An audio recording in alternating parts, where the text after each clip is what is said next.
Nacho. Bueno, ¿qué opinas? ¿Cómo estás, Hernán? ¿Qué tal? ¿Qué tal? ¿Cómo están? Buenas tardes. Un gusto tenerte acá. Igualmente. No, a mí hay una frase, una forma que dice, es un burro. ¿Cómo vas a aumentar la edad de las jubilaciones en un año electoral? Claro. En esa frase muestra lo peor del pensamiento de Cristina Fernández. Muestra, si no es año electoral, hagamos cualquier cosa. Su mirada populista. Pero su mirada populista expresada de la peor forma. De la peor forma, pues decir, bueno, en un año electoral esto no se hace.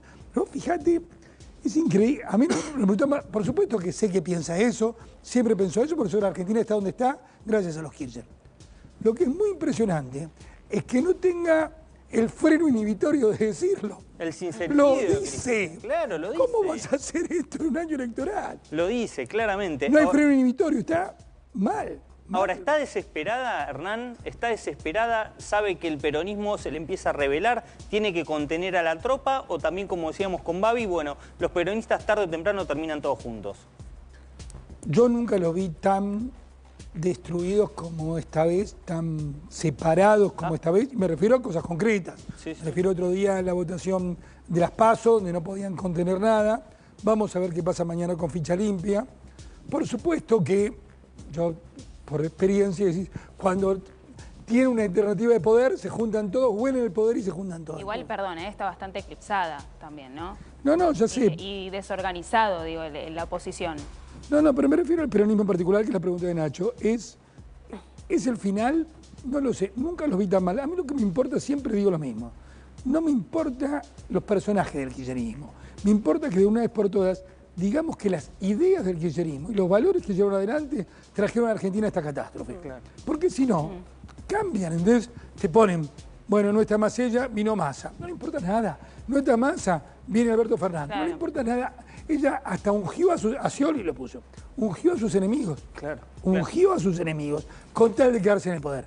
Esta vez lo veo más disperso, destruido, enfrentados que nunca. Ahora, Hernán, no sé si lo tenemos, Agus, hoy salió un informe, lo subió la propia ministra de Capital Humano, Sandra Petovelo, un informe que da cuenta de que bajó la pobreza. No sé si tenemos el tuit de la ministra, sería interesante porque me interesa tu opinión, porque, claro, Petovelo marca algo que había dicho el presidente Milei, de que bajó 20 puntos la pobreza desde que asumió Milei, se fue Alberto Fernández, hasta que arrancó el gobierno de Javier Milei. Mucho se decía, subió la pobreza, al principio efectivamente por la devaluación subió la pobreza, pero hay un informe del que se hace eco la ministra de Capital Humano que da cuenta de que bajó 20 puntos, mirá.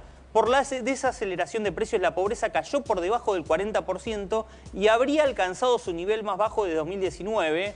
Antes de fin de año, un cálculo hecho también por Capital Humano señaló que en el tercer trimestre del año la pobreza disminuyó al 38,9% y atribuyó esta baja a la desaceleración de la inflación y al refuerzo de programas sociales como la asignación universal por hijo, AUH. Esto es un tuit de la ministra de Capital Humano, Sandra Petovelo, y da cuenta de que no había estos números desde la gestión de Mauricio Macri.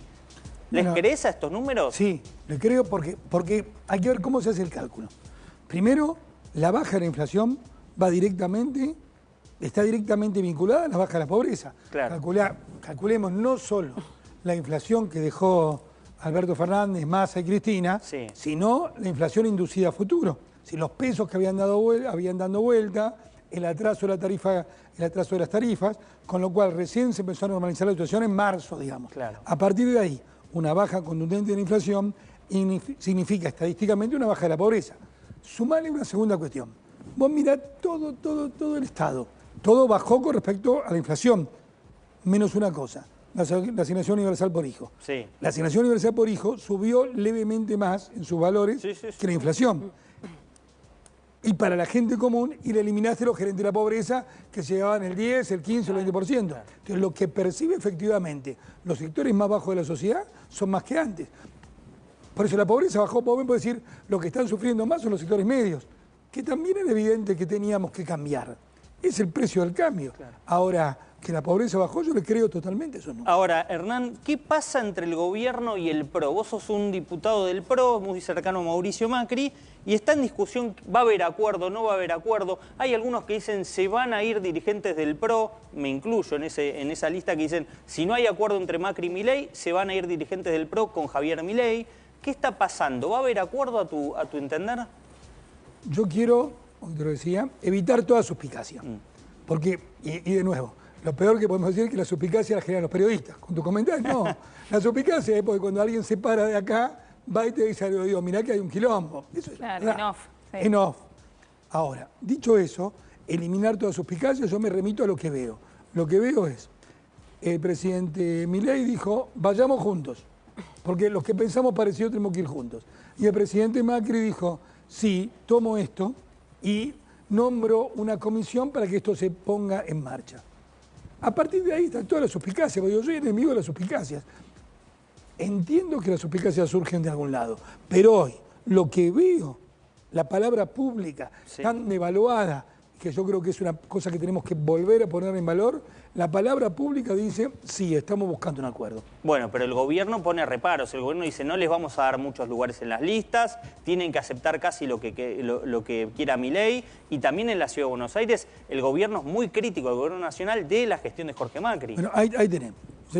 Primero, la palabra pública es la que yo estaba diciendo, buscamos un acuerdo. Sí. La segunda cuestión es, a mí me parece que en particular, y no quiero eludirte, el tema de la ciudad, me parece, no por un problema de reciprocidades, porque nosotros votamos, como todo el mundo sabe, el bloque diputado del PRO votó todos los proyectos del Gobierno Nacional económicos, con lo cual no hay memoria en la historia que se haya votado tanto como eso.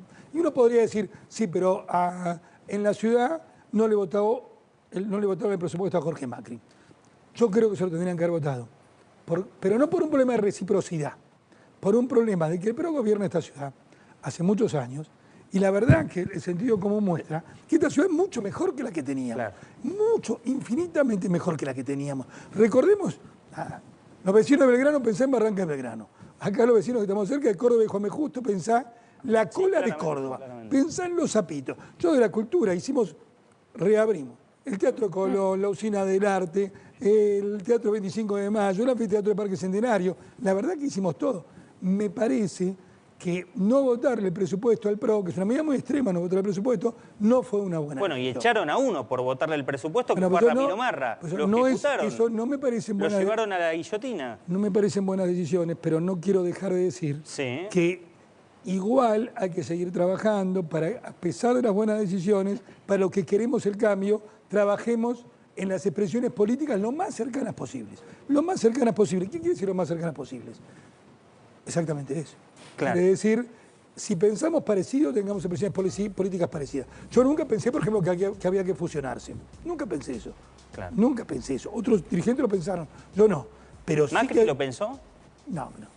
Pero expresiones políticas y electorales parecidas, sí. Ahora, estoy de acuerdo con eso. Perdón, pero también lo que uno ve y escucha es que aún dentro de Juntos por el Cambio, PRO o como sea su continuidad, su nombre, la verdad es que las diferencias públicas son incluso hasta agresivas en algunos términos, ¿no? Son como muy notorias que ahí ya no hay acuerdos. Entonces pareciera ser que ahí hay algo que debe reconstruirse o repensarse. Yo no creo que las coaliciones o las alianzas o los espacios tengan que pensar siempre igual, pero me parece que hay que construir algo distinto ahí. Sí, Lucy, pero una cosa, vos decís eso y obviamente porque lo escuchás. Sin embargo, yo te pongo el ejemplo que yo integro. El bloque de diputados nacionales votó unánimemente todo el año pasado, con diferencias, con discusiones, pero cuando hubo que votar, se votó. Ya. Vos no podés decir, no quiero hablar de otros espacios políticos, pero todos los otros espacios políticos votaron divididos. Nosotros votamos unidos. Claro. A mí me parece que eso es un orgullo nuestro. Sí, Lu, tenés un tema de la inseguridad vos. Me parece, que, Hernán, que la situación en la Ciudad de Buenos Aires no está bien, pero claro, queda solapado por lo que está pasando en la provincia de Buenos Aires. Sí, de hecho, ayer hablábamos un poco sobre la sobrepoblación en las comisarías, hubo una fuga en Caballito. ¿Cuál podría ser las políticas de Estado, y hablando particularmente de acá, de la Ciudad de Buenos Aires? ¿Cómo se resuelve un tema que ya viene en ascenso desde el año 2016. Bueno, acá hay dos cosas. Primero... Digo, perdón, porque es un factor esencial para la inseguridad. Digo, por supuesto, involucra muchos factores, pero uno de ellos es siempre eso. lo mismo. Yo iba, cuando era chico, a estudiar a la casa de un amigo en Bernal. Y la verdad que pasé por Bernal, después que terminé de estudiar, iba a bailar. Y hoy es un quilombo, qué sé yo. Sí. Iba a la casa de mi tía en Malaber, 4 cuadras de la estación. Y para mí era un paseo. Hoy no es un paseo. No, para nada. Entonces, primera acá cuestión, tampoco es un paseo. Pero, por eso, primera cuestión, el aumento del desastre de la delincuencia en el conurbano nos entra por todos lados a la Ciudad de Buenos Aires. Sí. Es un hecho objetivo. Segunda cuestión, pero no quiero eludir, No, es cierto. porque si no le echas siempre la culpa al otro. Ingresan 3 millones de personas acá a Capital del conurbano para trabajar, eso es cierto. Para trabajar y, obviamente, la mayoría para trabajar y unos pocos para delinquir. Sí. Pero eso está. La segunda cuestión, evidentemente hubo un atraso en la gestión de las nuevas cárceles. Hubo un atraso, y eso sí es un problema que también se atribuye al gobierno de la ciudad, y se lo dice, bueno, acá tuvimos que haber apurado el tema cárceles, y no se apuró, y es cierto. Uno puede decir, Alberto Fernández no te pasó la plata, eso es cierto también. Ahora, que están superpobladas las comisarías, el que no lo dice, pues también en su canal, ¿no? Sí. Muchas gracias, Hernán, por este ratito. Sabemos que tenés que irte, comprometimos a liberarte. Muchísimas gracias.